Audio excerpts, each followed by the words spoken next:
Naranasan mo na bang magising bandang alas 3 o alas 4 ng madaling araw at nagtanong kung bakit ito nangyayari? Naisip mo na ba kung ano ang dapat mong gawin sa mga oras na iyon? Kung oo, hindi ka nag-iisa at hindi rin ito basta random na pangyayari. Sa video na ito, tatalakayin natin ang mas malalim na espiritual na kahulugan ng paggising sa iba't ibang oras ng gabi, mula 1:00 hanggang 5:00 ng umaga. Pero mas mahalaga, matututuhan mo kung anong mga hakbang ang maaari mong gawin kapag nangyari ito sa iyo.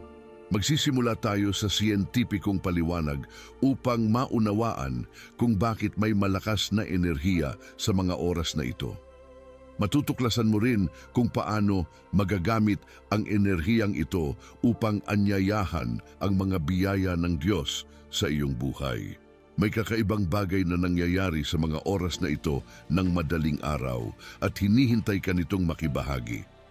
Bago natin pag-usapan ang kahulugan ng bawat tiyak na oras, mahalagang maunawaan muna kung bakit napakahalaga ng paggising sa kalagitnaan ng gabi, lalo na sa ganap na 3:00. Tinatawag ito ng ilan bilang oras ng mga Diyos at may parehong siyentipikong at espiritual na paliwanag dito. Mula sa pananaw ng agham, konektado ito sa natural na ritmo ng iyong tulog. Mula 3:00 hanggang 5:00 ng umaga, ang katawan mo ay karaniwang nasa yugto ng REM sleep. Sa yugtong ito, aktibo ang iyong utak at dito nangyayari ang mga pinakamalinaw na panaginip. Nakapagtataka dahil kahit mahimbing ang iyong tulog, ito rin ang oras na pinakamadaling magising. Kung nagising ka sa mga oras na ito, malamang nasa REM sleep ka. Aktibo ang iyong isip sa mga panaginip kahit hindi mo man ito maalala. Sa sandaling iyon, napakalapit ng iyong kamalayan sa iyong hindi malay. At ito ang mahalagang bahagi.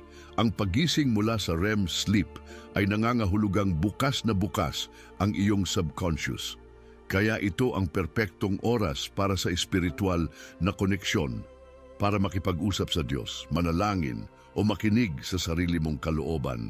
Tuwing magigising ka sa gitna ng gabi, isipin mo ito bilang paanyaya na silipin ang iyong panloob na mundo.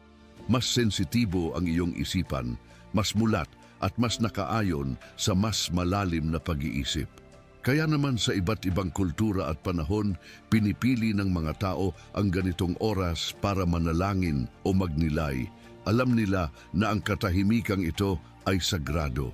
Maaring hindi mo alam, pero naniniwala ang marami na ang 3 oras at 40 minuto ng madaling araw ang rurok ng banal na koneksyon. Ang sandali kung kailan manipis ang harang sa pagitan ng espiritual at pisikal na mundo. Sa oras na ito, maaaring gumaan ang pakiramdam ng iyong kaluluwa at luminaw ang iyong isipan. Kung naranasan mo na ang isang di maipaliwanag na kapayapaan o pagkaunawa sa oras na iyon, hindi iyon aksidente. Maaring ito'y senyales na bukas ang iyong diwa sa karunungan o mensahe mula sa itaas.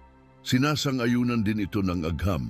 Napansin mo siguro na mas natatandaan mo ang mga panaginip kapag nagising ka sa mga oras na ito. Ito ay dahil sa panahong ito, nagsisimula ng bumaba ang melatonin, ang hormone na nagpapatulog sa atin. Habang humuhupa ang melatonin, pumapasok ang isip sa isang kalahating gising na estado. Sa panahong ito, mas madali mong maalala ang iyong panaginip at mapag-isipan ang kahulugan nito. Pero ano nga ba ang mas malalim na dahilan ng paggising sa partikular na oras? Bawat oras ng gabi ay may kanya-kanyang mensahe. Sumasalamin ito sa iyong emotional, mental o espiritual na kalagayan. Ngayon na alam na natin kung gaano ito ka-powerful, oras na para makinig ng mas mabuti. Papasok na tayo sa pinakamakabuluhang bahagi ng video. Sama-sama nating susuriin ang nakatagong mensahe sa bawat paggising mula 1:00 hanggang 5:00 ng umaga. Bawat oras ay may natatanging enerhiya at mensaheng dala para sa iyong kaluluwa. Ngunit ang pinakamahalagang bahagi ay matutunan kung paano tumugon at gawing makabuluhan ang sandaling iyon. Magsimula tayo. Ano ang ibig sabihin kung madalas kang magising sa pagitan ng 1:00 at 2:00 ng umaga? Maaaring senyales ito ng isang panloob na labanan. Maaaring naantala ang iyong tulog dahil may gustong ipabatid sa iyo ang iyong kalooban. Siguro may bumabagabag sa iyo na hindi mo pa lubusang kinikilala. Tanungin mo ang sarili mo, nakararamdam ka ba ng pagkabalisa o pagkalito kamakailan? May kinikimkim ka bang sama ng loob o may desisyong hindi mo alam kung paano haharapin? Maaring nahahati ang iyong puso sa dalawang landas. Anuman ang dahilan, ang sandaling ito ay may makapangyarihang enerhiya. Isa itong paanyaya na ilapit ang iyong mga alalahanin sa Diyos at humingi ng gabay. Inaanyayahan ka ng oras na ito na huminto at magnilay. Ito'y pagkakataon upang suriin ang iyong puso, ang iyong mga pinili at ang mga damdaming maaaring nagpapabigat sa iyo. Mayroon ka bang damdamin na matagal mo nang hindi pinapansin o isang issue na iniiwasan mong harapin?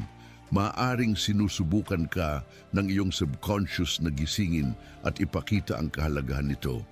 Kaya kung magising ka sa ganitong oras, huwag kang magmadaling matulog muli. Gamitin ang sagradong sandaling ito para sa panalangin o tahimik na pagninilay. Maglaan ng ilang minuto para huminga ng malalim at ituon ang isipan. Maaari ka ring magsulat sa journal kung tila napakarami ng iniisip mo. Tanungin mo ang sarili, ano ang nararamdaman ko ngayon? Anong mga kaisipan ang paulit-ulit na bumabalik? Anong bahagi ng buhay ko ang nangangailangan ng paggaling o pagbabago? May kwento sa Biblia na nagpapakita kung gaano kahalaga ang mga paggising sa gabi. Si Jose ng Nazaret ay nakaranas ng ilang mahahalagang panaginip sa gitna ng kaguluhan. Mga panaginip na dumating habang siya ay natutulog at nagbigay sa kanya ng gabay para kumilos. Isa sa mga sandaling iyon ay nang malaman niyang nagdadalang tao si Maria bago pa sila ikasal. Naguluhan at nabahala si Jose. Iniisip niyang hiwalayan si Maria ng tahimik upang iwasan ang kahihiyan. Ngunit ng gabing iyon, isang anghel ang nagpakita sa kanyang panaginip at nagsabi, "Jose, anak ni David, huwag kang matakot na pakasalan si Maria. Ang sanggol na nasa sinapupunan niya ay mula sa banal na espiritu. Magsisilang siya ng sanggol na lalaki at tatawagin mo siyang Jesus sapagkat ililigtas niya ang kanyang bayan." Pagkagising ni Jose, alam niyang ang panaginip ay mula sa Diyos. Pinili niyang maniwala at sinunod ang sinabi ng anghel. Pinakasalan niya si Maria gaya ng iniutos. Kalaunan, matapos ipanganak si Jesus, humarap si Jose sa bagong panganib. Nais ni Haring Herodes na ipapatay ang bata. Muli, habang natutulog si Jose, nagpakita ang anghel at sinabi, "Bumangon ka, dalhin mo ang bata at ang kanyang ina at tumakas kayo patungong Ehipto. Manatili kayo roon hanggang sa ipag-utos ko dahil hinahanap ni Herodes ang bata upang patayin siya." Hindi nag-alinlangan si Jose. Sinunod niya agad ang babala ng anghel at dinala ang kanyang pamilya sa Egypt upang maging ligtas. Pagkatapos mamatay si Herodes, nagkaroon muli si Jose ng panaginip. Isang anghel ang nagsabi sa kanya na ligtas na silang bumalik sa Israel.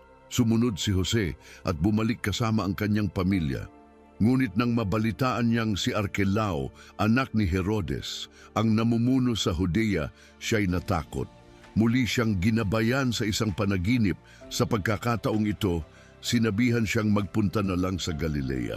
Doon nanirahan si Jose sa bayan ng Nazaret, kung saan lumaki si Jesus ng may kapanatagan.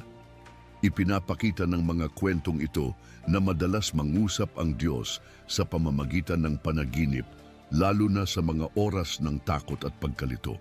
Kung sakaling magising ka sa pagitan ng 1:00 at 2:00 ng umaga at malinaw mong naaalala ang iyong panaginip, maaaring ito'y isang mensahe mula sa itaas.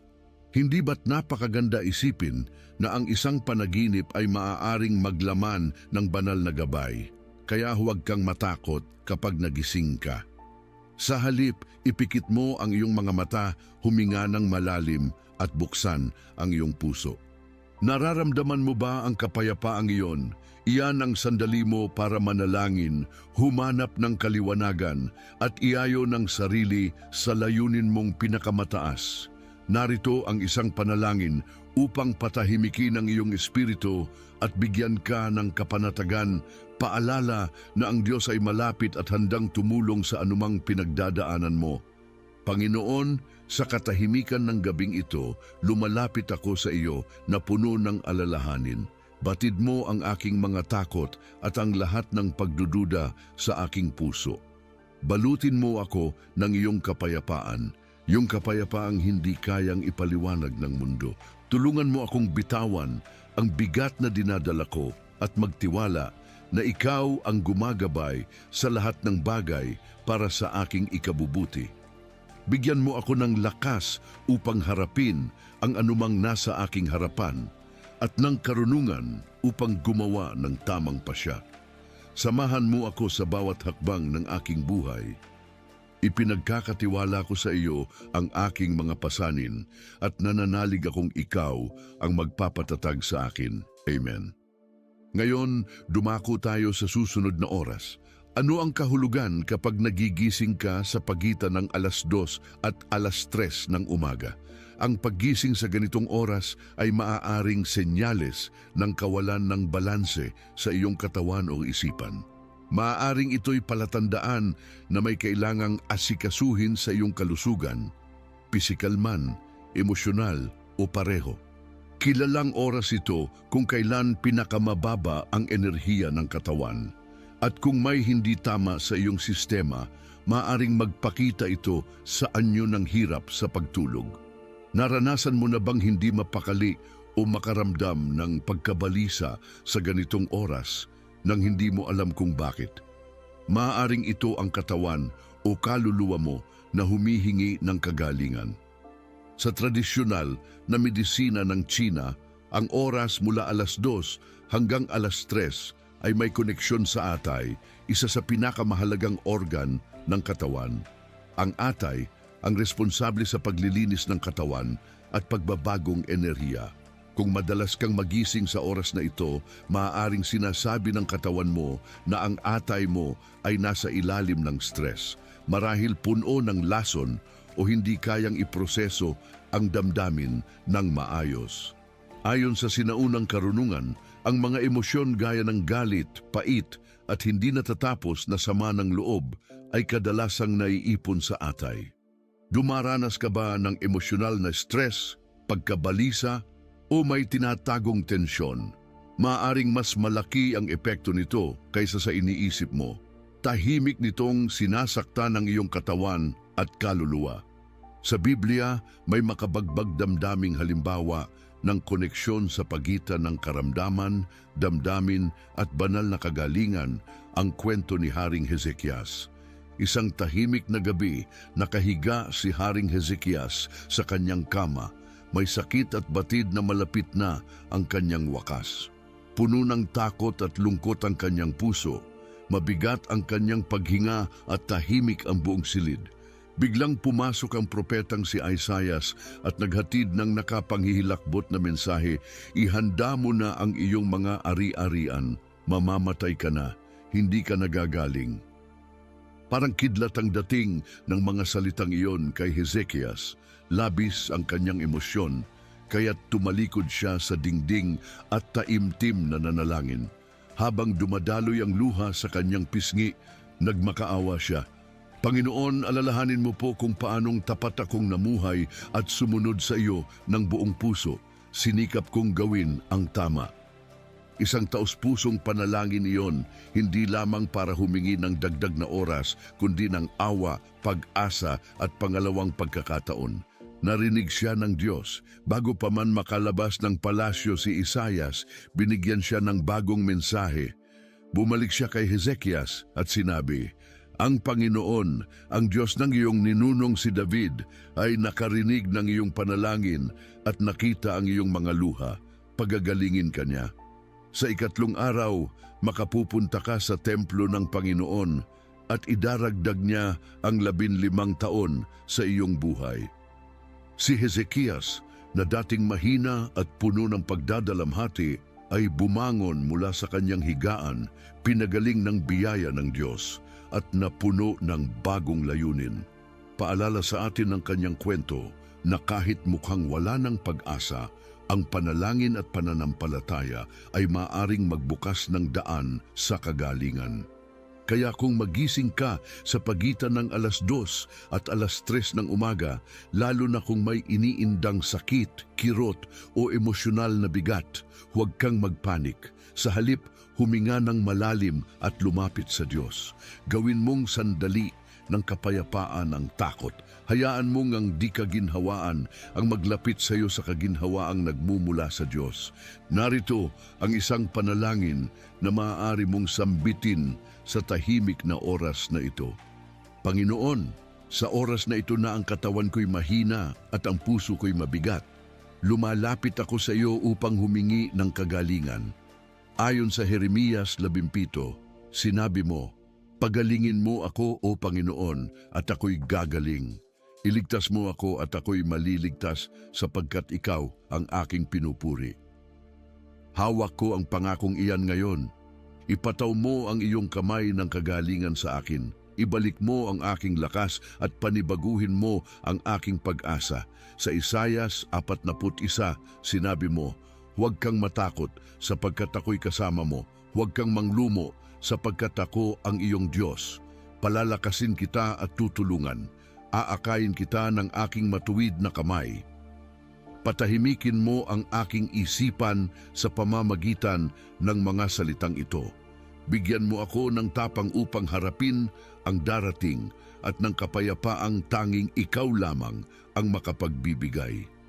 Sa awit 103, pinaalalahanan mo kami na huwag kalimutan ang iyong mga biyaya, na pinatatawad mo ang aming mga kasalanan at pinagagaling ang lahat ng aming sakit. Ipinapanalangin ko ngayon ang kagalingang iyan. Pagpalain mo ang mga kamay ng mga nag-aalaga sa akin.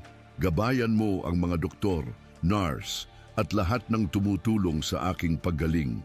Puspusin mo sila ng karunungan at habag.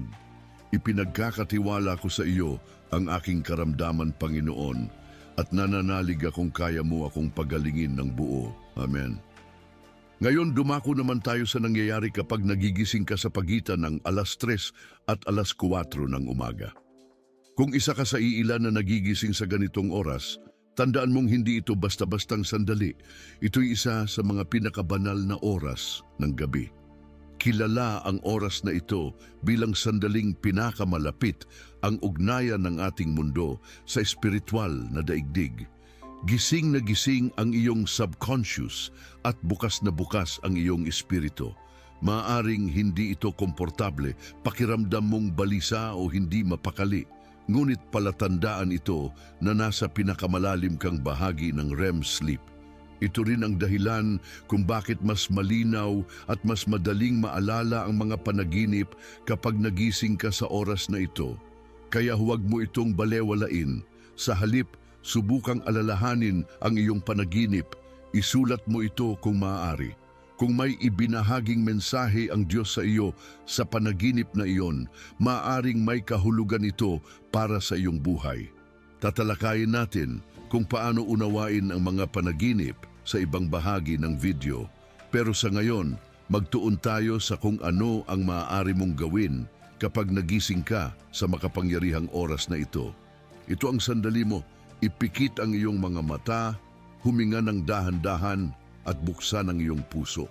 Hayaan mong maramdaman ang espiritual na enerhiya sa paligid mo. Oras ito ng pakikinig, ng panalangin at ng pagkonekta sa mga hangarin ng iyong kaluluwa. Humingi ka ng karunungan, ng gabay at ng pagkakatugma ng iyong mga panaginip sa layunin mo sa buhay. May isang napakalalim na tagpo sa Biblia na naganap sa ganitong oras. Sa Mateo makikita natin si Jesus sa hardin ng Getsemani.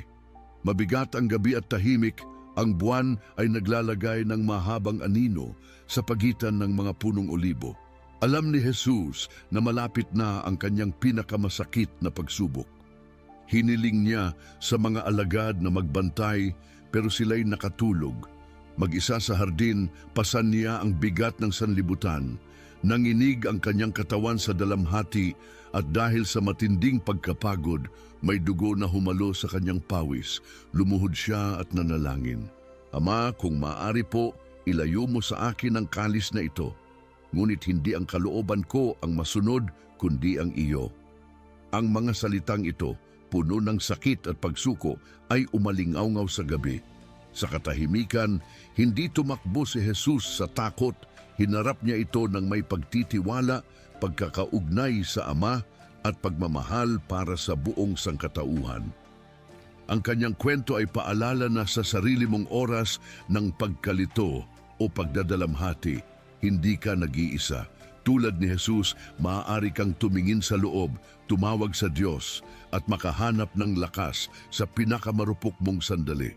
Alam ni Jesus ang kanyang haharapin, pagtataksil, matinding pagdurusa at ang krus.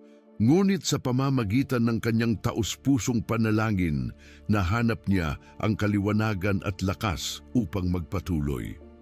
Nang bumalik siya sa kanyang mga alagad, natutulog pa rin sila, hindi alam ang labang dinadala niya sa kalooban. Mahinahon niyang sinabi, "Hindi ba kayo makapanatiling gising kahit isang oras lang kasama ko?" Nauunawaan niya ang kanilang kahinaan, pero ramdam niya ang bigat ng sandali at kung gaano ito kahalaga. Muling bumalik si Jesus at nanalangin. Muli, binitiwan niya ang kanyang mga takot at lubusang sumuko sa kalooban ng Diyos. Paulit-ulit niyang pinatunayan na handa siyang sundin ang anumang ipag-utos ng Ama. Sa gitna ng kadiliman ng Getsemani, sa katahimikan at ilalim ng mga puno, natagpuan ni Jesus ang kapayapaang kailangan upang humakbang pasulong. Sa harding iyon, ipinakita niya bilang isang ganap na tao ang kanyang ganap na pagtitiwala at pagsunod. Hindi na tinag ang kanyang pananampalataya. Ang makapangyarihang tagpong ito ay nagpapaalala sa atin ng isang mahalagang katotohanan sa ating pinakamahihirap at pinakamadilim na sandali. Kapag tila napakabigat ng lahat, maaari pa rin tayong tumawag sa Diyos. Makakahanap tayo ng kapayapaan at tapang sa pagtitiwala sa kanyang plano kahit hindi natin ito ganap na nauunawaan. Kaya kung magising ka sa pagitan ng 3:00 at 4:00 ng umaga, yakapin mo ito. Umupo ka ng tahimik sa tabi ng kama. Hayaan mong manatiling payapa at bukas ang iyong isip. Banggitin mo ng taimtim ang panalangin ng Panginoon. Ama namin na nasa langit, sambahin nawa ang ngalan mo, dumating nawa ang kaharian mo, masunod nawa ang kalooban mo dito sa lupa tulad ng sa langit.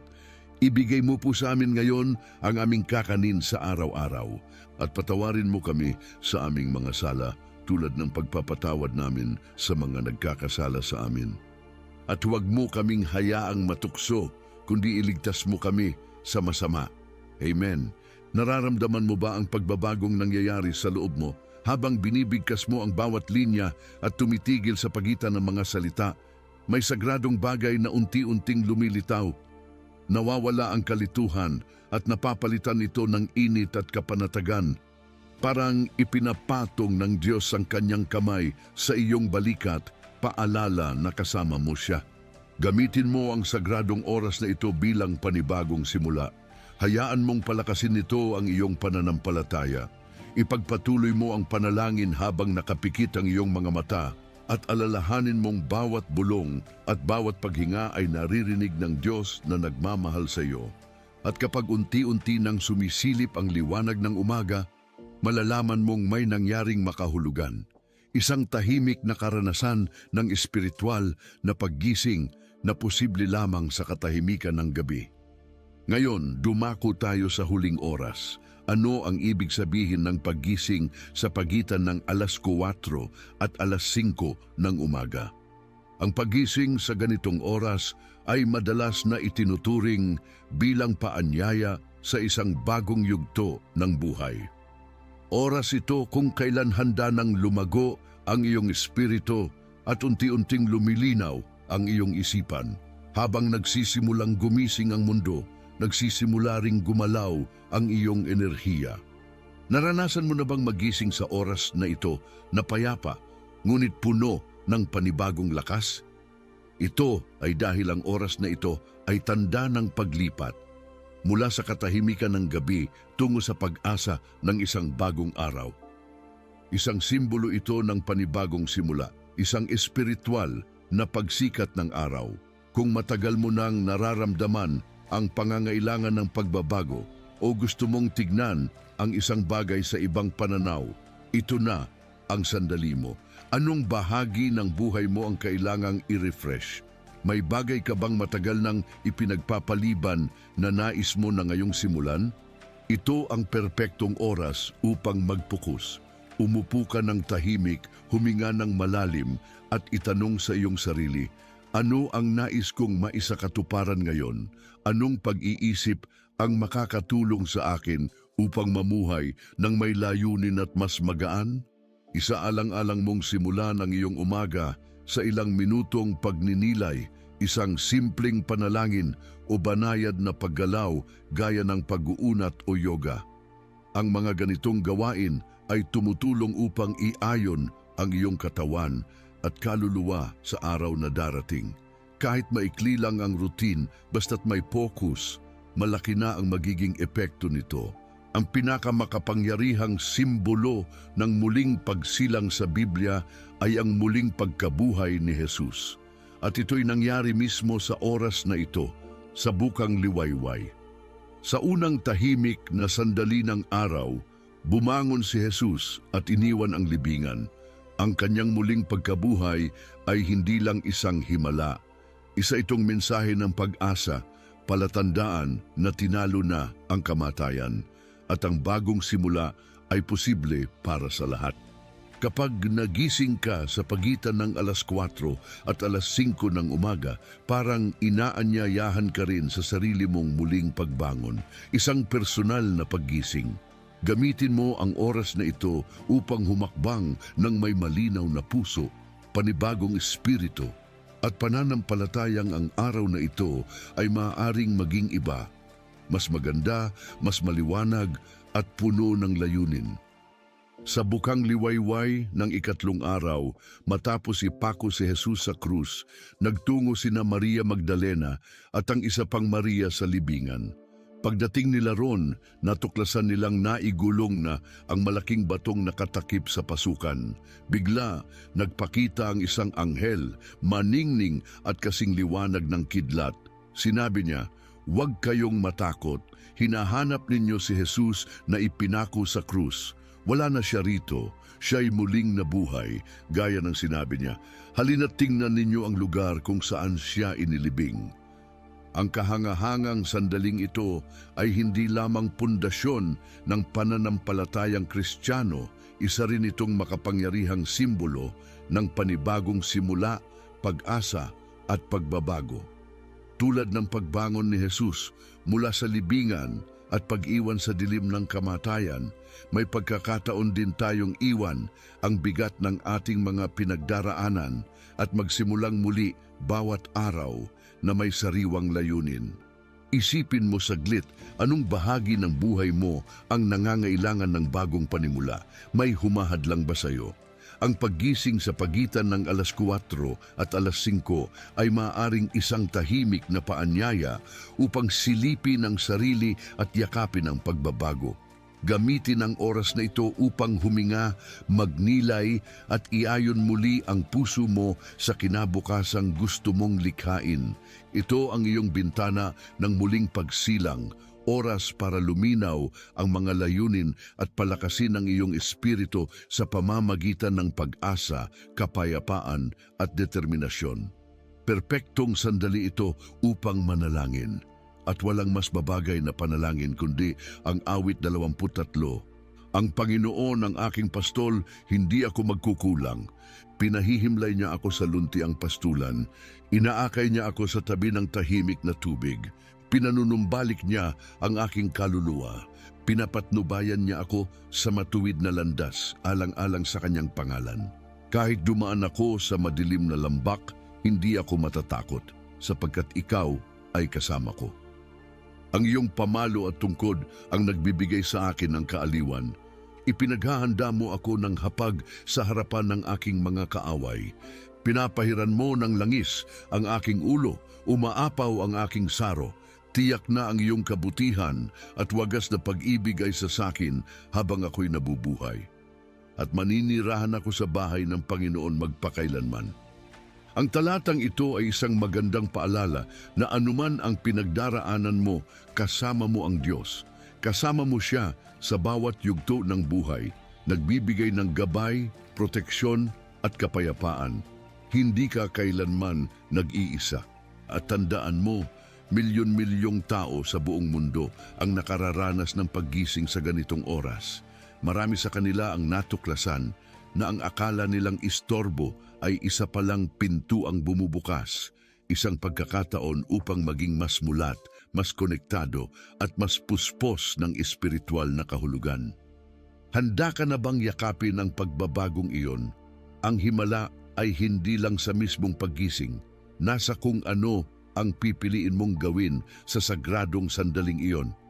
Ngayon na nauunawaan mo na ang kahulugan ng bawat oras at kung paano tumugon, may isa pang bagay kang kailangang tuklasin, kung paano unawain ang iyong mga panaginip. Isa, ang panaginip sa pinakamalalim na paraan ng pakikipag-usap ng Diyos sa atin. Pero paano mo malalaman kung may mensahe nga ba ito mula sa Kanya? Ano ang kahulugan ng mga simbolo tulad ng hayop, numero o kulay? Upang malaman pa ang higit, siguraduhing panoorin mo ang susunod na video. Dito mo malalaman ang 7 uri ng propetikong panaginip na maaaring ginagamit ng Diyos upang kausapin ka.